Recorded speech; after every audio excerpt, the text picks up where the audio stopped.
अस्सलामुअलैकुम। कैसे हैं आप सब? हम सब भी अल्लाह के शुक्र से बिल्कुल ठीक है। तो यहाँ सबसे पहले तो मैं आप सबको रमज़ान की मुबारकबाद देना चाहूँगी, मेरी और मेरी पूरी फैमिली की तरफ से। आप सबको रमज़ान मुबारक। और अल्लाह पाक आप सबको खुश रखे, हर तरह की बीमारियों से बचाए। और या अल्लाह पाक हम सबको खैर और आफ़ियत के रमज़ान गुजारें और आने वाले हर सालों में ये मुबारक महीना खुशी खुशी नसीब हो। आमीन सुम्मा आमीन। तो यहाँ पर है ना, रमज़ान की तैयारियाँ ही चल रही हैं, चाँद दिखने से पहले की टाइम में। तो मेरी बेटी है ना, अपने पापा के कपड़ों में प्रेस वगैरह कर रही थी और मैं यहाँ पर सेवई के लिए तैयारी कर रही थी। तो कीमा बना रही हूँ मैं। तो उसके लिए मैंने पहले खड़ा गरम मसाला डाल दिया, तो थोड़ा सा ही डाला है मैंने, बाकी मैं पिसा हुआ डालूँगी, क्योंकि मैं है ना थोड़ा गीला वाला पका रही हूँ, थोड़ा थोड़ा सा शोरबे वाला, ताकि वो हम सेवई में पराठे वगैरह से खा सकें। तो यहाँ पर है ना, बस मैंने दालचीनी और तेज़ पत्ता ही डाला था खड़ा गरम मसाले में, बाकी और कुछ नहीं डाला था। फिर वो मुंह में आता है तो बच्चे है ना वो करते हैं, चिड़चिड़ करते हैं।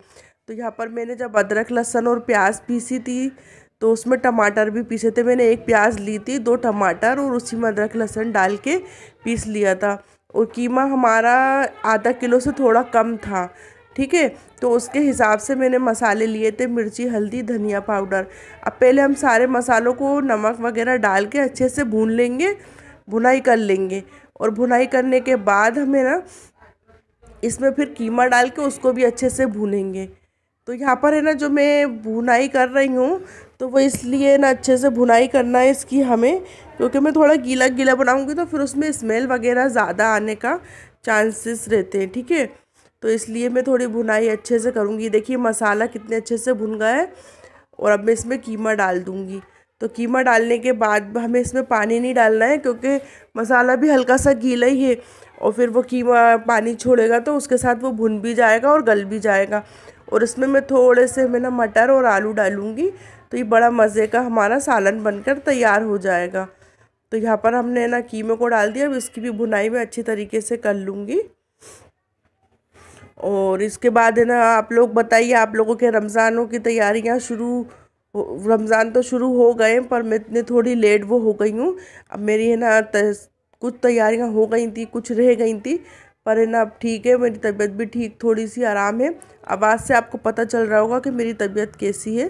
तो यहाँ पर है ना, क्या नाम से, अब काम तो घर के लगे ही रहते हैं। अब ये मेरा जो होममेड घर का पिसा हुआ गरम मसाला है, जो मैंने आपको पिछले बार बताया था कि मैंने उसमें क्या क्या मसाले में मिलाया। इसमें मैंने सारी चीज़ें मिलाई हैं गरम मसाले में, जावित्री, दालचीनी, बड़ी बड़ी पिपली, सारे मसाले डाले, भुन शाह ज़ीरा वगैरह, ये मैं आपको दिखा रही हूँ। इसको मैंने एक कांच की बर्नी में रख लिया है, ठीक है। तो इसको डालते हैं ना तो बहुत ही अच्छी खुशबू आती है, इसलिए मैंने खड़ा गरम मसाला कम डाला है और पिसा ही डाला है। अब यहाँ पर मैं आलू वगैरह भी डाल दूँगी और इनको इस साथ में अच्छे से पका लूँगी पानी डाल के, तो आलू वगैरह भी थोड़े से गल जाएंगे।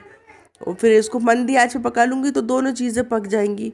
बाकी की तो तैयारियां हो गई हैं हमारी, पर कुछ रह गई थी, तो वो अब मैं कर लूँगी मेरी बेटी के साथ मिलके। माशाल्लाह मेरी बेटी भी मेरा खूब साथ देती है, खूब मेरा काम निपटाती है।